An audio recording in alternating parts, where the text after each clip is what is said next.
Hello again out there, folks. If you're listening to this show, I cannot thank you enough. It's Anthony Romeo coming to you with another fine edition of Wise Up. Now in season four. Season four. I cannot believe that people out there are actually listening to me. I'm just kidding.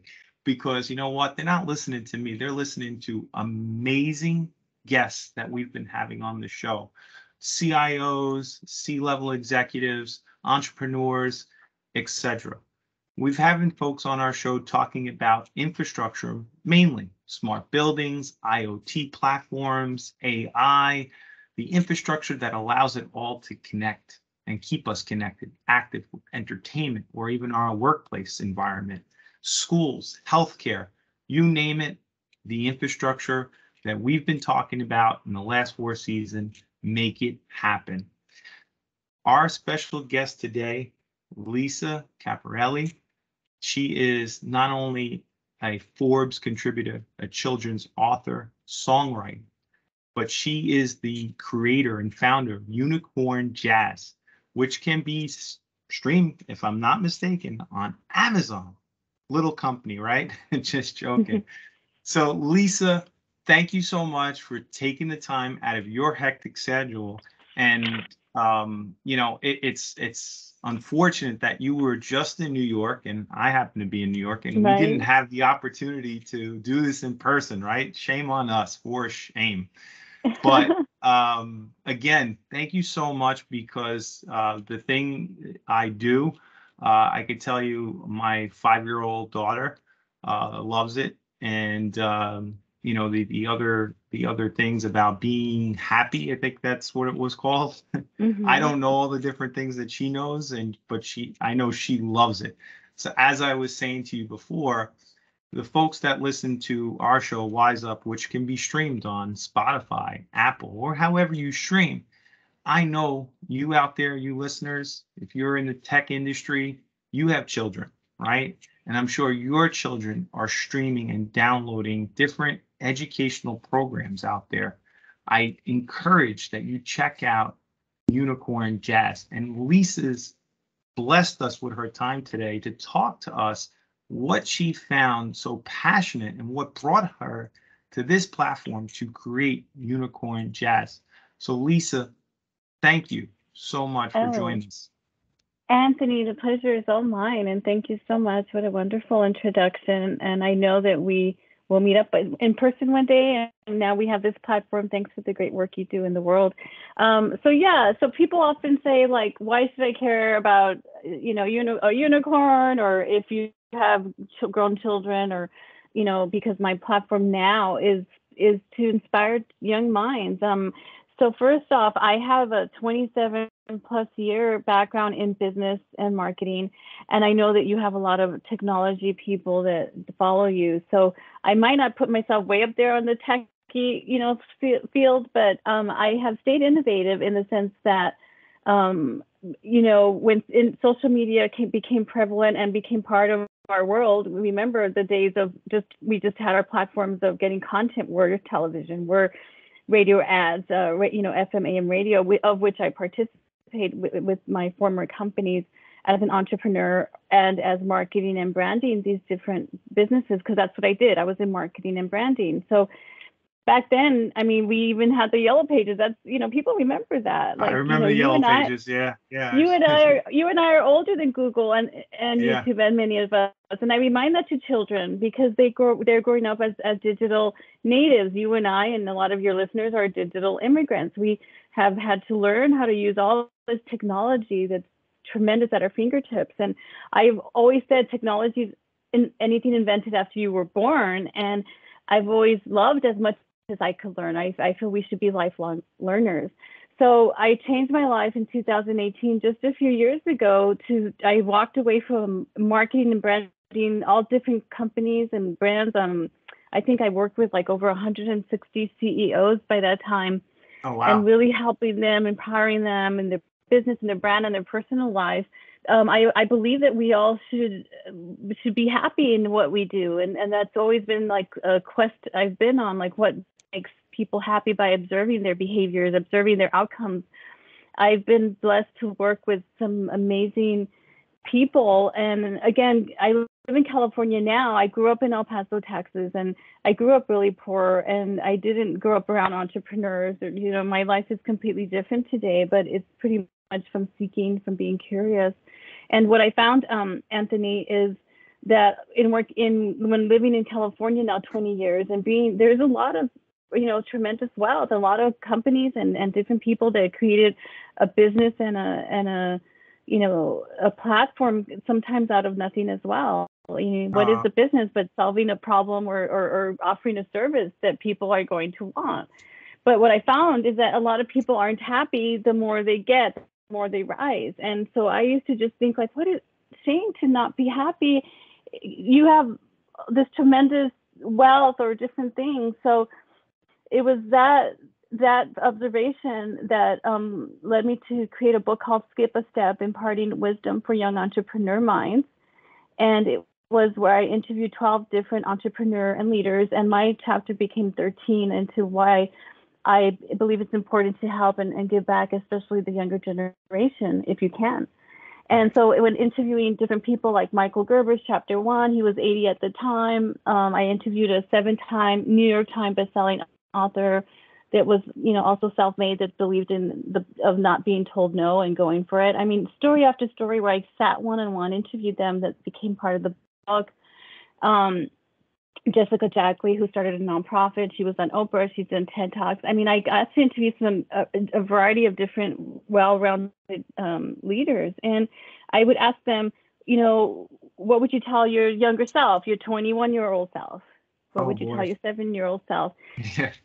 And so I got really heartfelt meaning messages, which is what I wanted. And because I wish that when I was young, I could have skipped some steps from all these different minds. And as we know, there's many great people in the world out there. You know, I could have kept on going. I could have, you know, made that a big number of interviews, but I had enough, you know, data per se to understand when I would ask one of the last questions, what is the meaning of life? And the common things I got were, well, why it's to create, have vision, have good people, be a good person, help and give back. I mean, and so it was through my own book of Skip a Step, which is meant for everyone really, right, that I decided in 2018 when the book came out to just like examine with myself, what is it that I want to do? What is it that I could do that's not work? That, you know, you often hear, if you do what you love, it won't be work. You know, you'll never work a day in your life. I was going to ask you that. I said, when are you going to start working? Because I'm living, breathing what you're talking about. I love what I do, and so I haven't started work yet. You know, so I applaud everything that you just said and the efforts and how compassionate you are about Skip a Step from the beginning to, you know, Unicorn Jazz.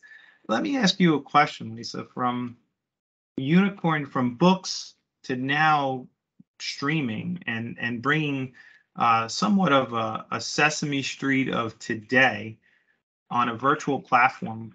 You know, you're doing a Zoom call or a Teams call. Mm-hmm. You know, we went through a global pandemic. This wasn't affecting just the kids in Texas or California or New York. This was affecting the globe.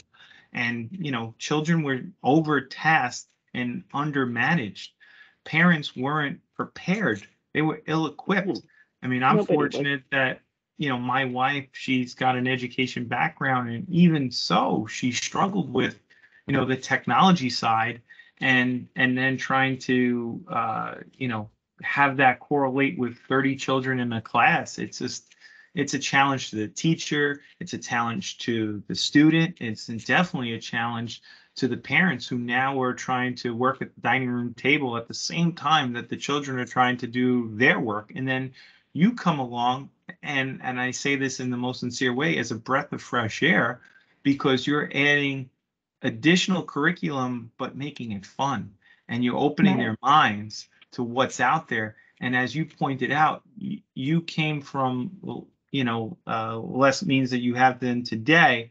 So, you know, everything that you worked very hard for. And there's people out there that are that 7-year-old that may be struggling, parents, you know, one parent household, or just two parents that are really not able to provide. And there's a lot out there, and there's a lot of people out there struggling in this environment, especially of what has been caused not only from the pandemic but other things. And you're bringing in, a good curriculum, a fun way of doing it, and a good message. Because with all the stuff that you can Google, right? It's fearful. If you don't put those governors on, and you're not a parent or parents that are able to be on top of your children 100%, it's very scary what you can search. So if you're a parent out there listening, I'm sure you're challenged with this. This is good content that Lisa has developed, and my own children have grown to love it and put it into the lineup, as you will. And we limit the amount of technology that they use. Yeah. I'm in technology, but not really. I'm not a coder, but we provide that layer one. People talk about cybersecurity, and they talk about AI, they talk about streaming and downloading and this, that, upstream and that. But at the end of the day, if you don't build that highway to connect everything, it doesn't exist. We're not able to have this podcast. We're not able to reach out to the kids that you're reaching out. Let me ask you about your trip to New York.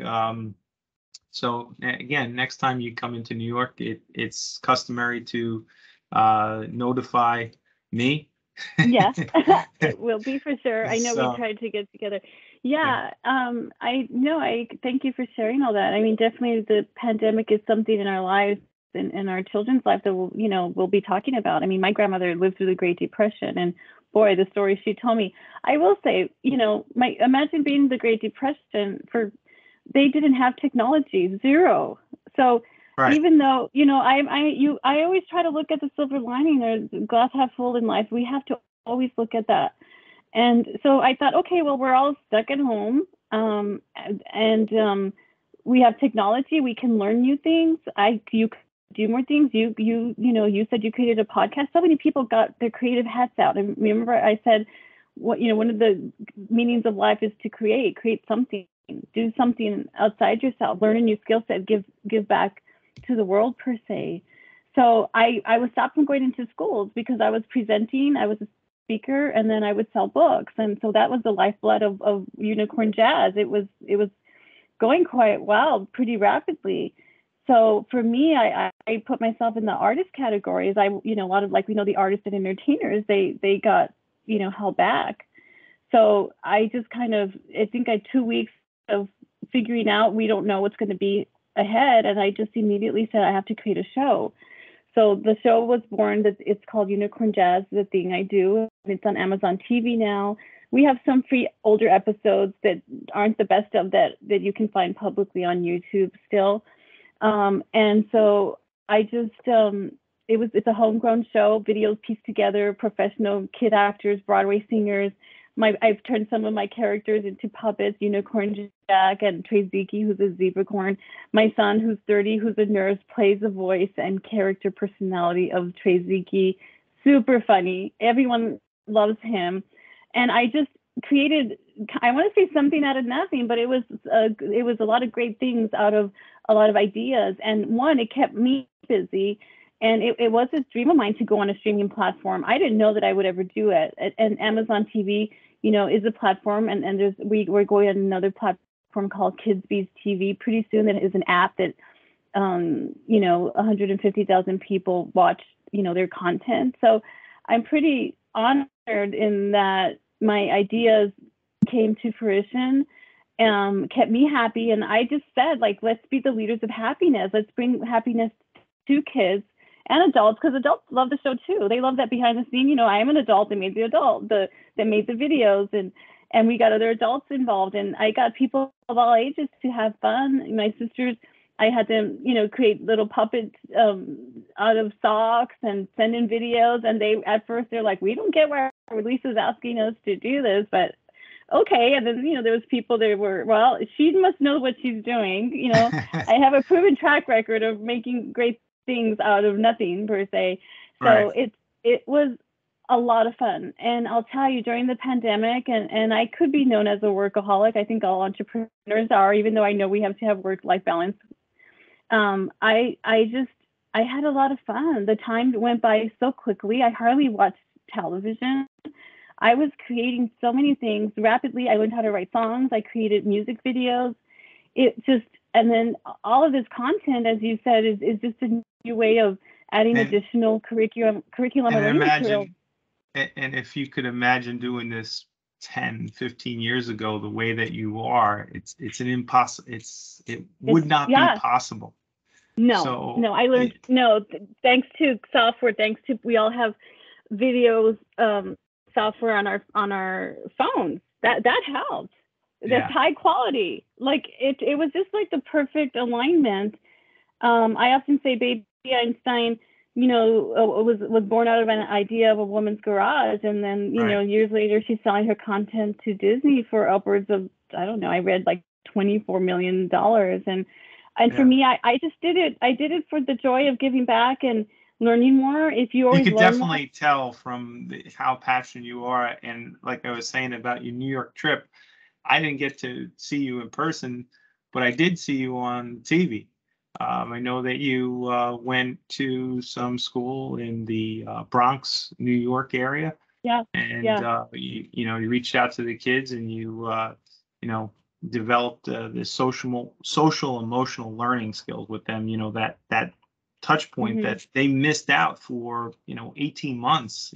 For many months, schools were closed. They were forced to these virtual platforms and only virtual platforms. So you were able to not only connect with them on Amazon or your website, but now you're out and about to some degree. You're seeing these schools, which is amazing. And kids react. I personally love when I go to my children's school and you see how they interact and they listen intently to what you're talking about, but then you hear them and what they're talking about and how they respond is so much more fascinating and interesting than what comes out of my mouth or any other adult, because they're so, unfiltered, and untarnished. They're not, they see the world differently. It's not about, class or social economic class or religion or race. They're all just kids trying to have fun and learn and develop and grow in this world together and make sense of it, right? So just like them, if we could learn from them, we're all in this together, whether we be Americans or a global economy. We're all in this together, so why not get along, right? So the famous words of Rodney King, we all get along, right? So I say that tongue in cheek, because what's going on today, we need stuff that you're producing so much more now than ever before, because it is a cesspool out there to some degree. And it's so fortunate that people not only like you that are creative, you're focusing on the foundation of the youth of America, and not only America, because you could stream this anywhere, but as we're talking right now, you being on the West Coast, I'm on the East Coast, and many of the content that you're putting out there, it happens to be in the U.S. Nonetheless, going back to the reality of it, it's not coming to a theater near you without this infrastructure that allowed you to, during the global pandemic, you set up this whole thing because you were an author already. You wanted to connect. You didn't want to sit and hunker down and just, keep all this to yourself. This creative flow needed to be out. You needed to let this mythical creature, unicorn, come out and touch these people, right? And I can't tell you, you watch not only your show, but your social media posts and so besides unicornjazz.com and Amazon, how could our listeners get more of the content that you're providing? Yeah, go to unicornjazz.com. you could click on education, get lots of YouTube videos with our storybooks with songs, music videos on the unicornjazz.com. You click on songs.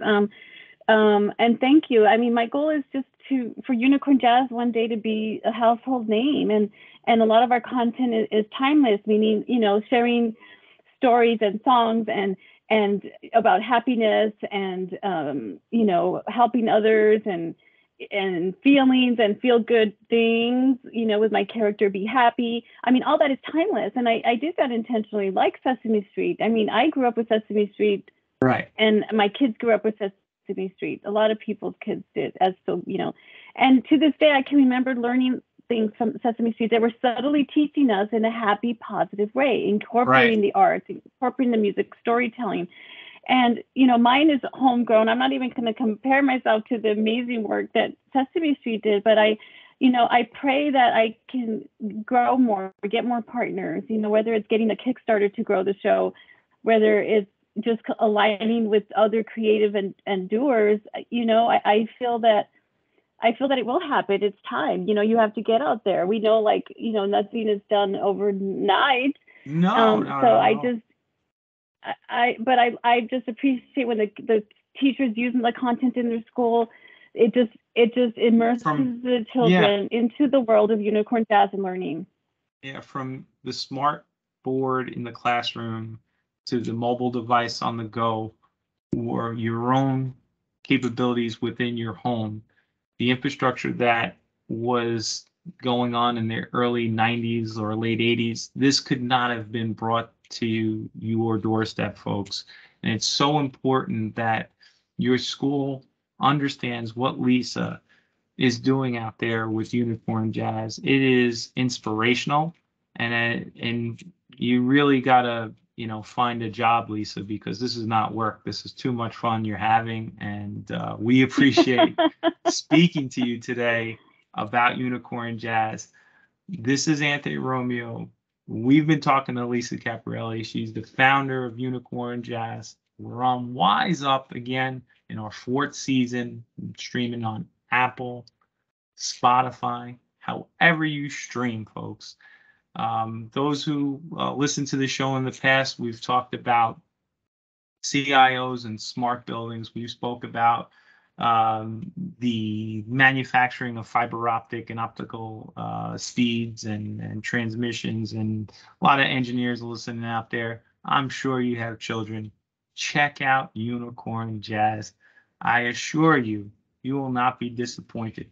Your children will be thoroughly entertained as well as educated. Their creative juices will be flowing. So, Lisa, I thank you tremendously from the bottom of my heart for you taking the time out of your hectic schedule to allow our listeners on WiseUP to hear from you, the founder of Unicorn Jazz. Thank you so much.